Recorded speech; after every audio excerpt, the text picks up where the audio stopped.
good early Tuesday morning to you. Have you voted yet, America? I'm Jim Sciutto. We're so glad you're with us. Hi, everyone. I'm Poppy Harlow, and it finally is here. Election Day is upon us, a day millions of Americans will make their voices heard if you have not already.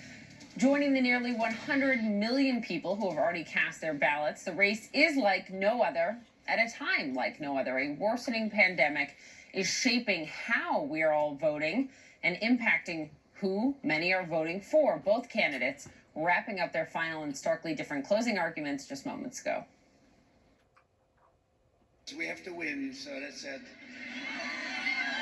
Can't do that to our country. Our country has too much unbelievable potential, actually. Massively increasing your regulations, shutting down your economy. They're going to close down your factories, send your jobs overseas to China and other places. I don't think so.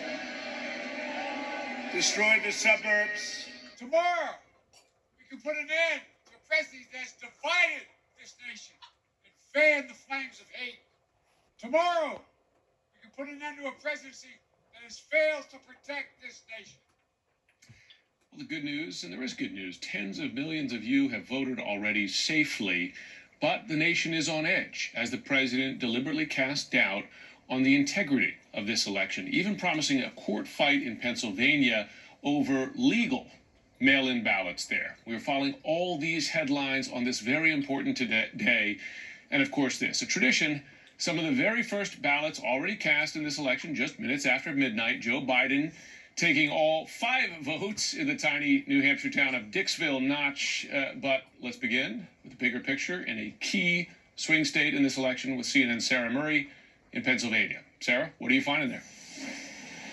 Jim and Poppy, it is a big test for a key battleground today. For the first time, Pennsylvania let anyone vote by mail. You didn't need an excuse to do it. And more than 2.4 million people have already handed in those ballots. But it is not until 7 a.m. on Election Day when these counties can start opening these ballots, taking out the outer envelope, taking out the secrecy envelope, flattening these ballots, putting them through the scanner, and hopefully tonight delivering a count. This all takes time. The big counties in Pennsylvania are going to be working 24/7 to get this done, but there are at least 9 counties CNN knows of that are not going to start going through these ballots until the day after Election Day. Now, officials in the state have said over and over again, you need to be patient. We may not know tonight who won on election night, who won the state of Pennsylvania, and that is okay. Officials are going to keep counting until there is an accurate result. Back to you guys. That's the important thing, an accurate result. Sarah, thanks for that reporting. Let's head to Nevada. And a victory for voters there after a judge rejected Republican efforts to halt early vote counting. It's been interesting to follow all these court decisions here with real impact. More than 1.1 million ballots have already been cast in that key state. Mail-in ballots postmarked by today will be counted if they arrive by Tuesday of next week. CNN's Erica Hill is in Las Vegas. Jim and Poppy, the number of ballots cast in the state of Nevada has already surpassed the total turnout for 2016. Now remember, this is a state where every active voter, some 1.8 million of them, was sent a mail-in ballot because of the pandemic. And of the ballots returned thus far, just over half of those are mail-in ballots. The other come from early in-person voting. 2 weeks of in-person voting wrapped here on Friday. If we break down the numbers a little bit, more Democrats returning those mail-in ballots, more Republicans, though, voting early in person. Now, we should point out ballots can still be dropped off on Tuesday at polling locations. And as long as they're postmarked by Election Day, those ballots will still be counted as long as they arrive by November 10th. There is a big focus on Clark County. That's where I am. It is the most populous county in the state. It also accounts for nearly 70% of active voters in Nevada, and it leans heavily Democratic. It's also been the focus of 2 lawsuits filed by the Trump campaign and the Nevada Republican Party in recent days. Now, the first aimed to halt early vote counting, claiming some issues with signature matching and just how closely observers could watch ballot processing. But a judge on Monday denied the request, noting the campaign and the state GOP didn't even have the standing to make those challenges. The chair of the state Republican Party said they may appeal to the Nevada Supreme Court. Meantime, a partial victory for the GOP in a second suit, which claimed Clark County officials had failed to turn over detailed records about those involved in ballot processing, including the names and schedules of the drivers transporting ballots. after a hearing on Monday afternoon, the judge giving the county until November 20th to fulfill some of the requested information, but noted the GOP is not entitled to the personal information of employees or contractors in this situation. Jim, Poppy? Erica Hill, thanks so much. Now to Michigan, where President Trump just wrapped up with a late-night rally in Grand Rapids. 2.9 million votes have already been cast there. 16 electoral votes at stake. Poppy, Michigan, key battleground in this election.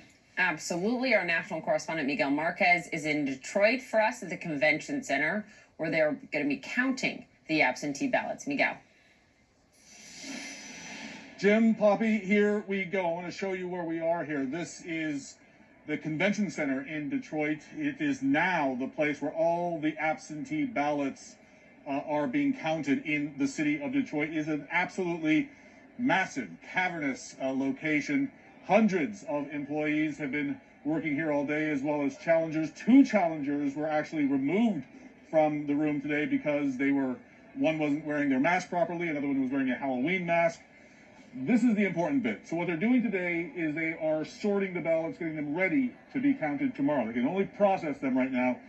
Those machines right there in the center, there's 25 of them. They're high-speed tabulating machines. Those will be loaded up with ballots starting 7 a.m., and they will start counting the many ballots here. They were able to get through about 80,000, process 80,000 ballots just today. So they'll be ready to be counted there. That's important because the entire vote for the city of Detroit is about 250,000 people. They expect there's about 150,000 absentee ballots. If that is correct, and they believe that they'll be able to report those when polls close tomorrow or very close to, if cities like Detroit and other big cities around Michigan can get that vote total in very early, Michigan will look very blue early on, and it may be later that it may go more red. So if the president had hoped that it would be red early on and could sort of call the race in Michigan early, he may be surprised, because it seems like right now officials in Michigan are really getting through many, many of those ballots. Poppy, Jim? Oh, that's fascinating. Yeah. Miguel, thank you very much for that. All right, let's discuss. Sabrina Siddiqui, national politics reporter for the Wall Street Journal, and Jackie Kucinich.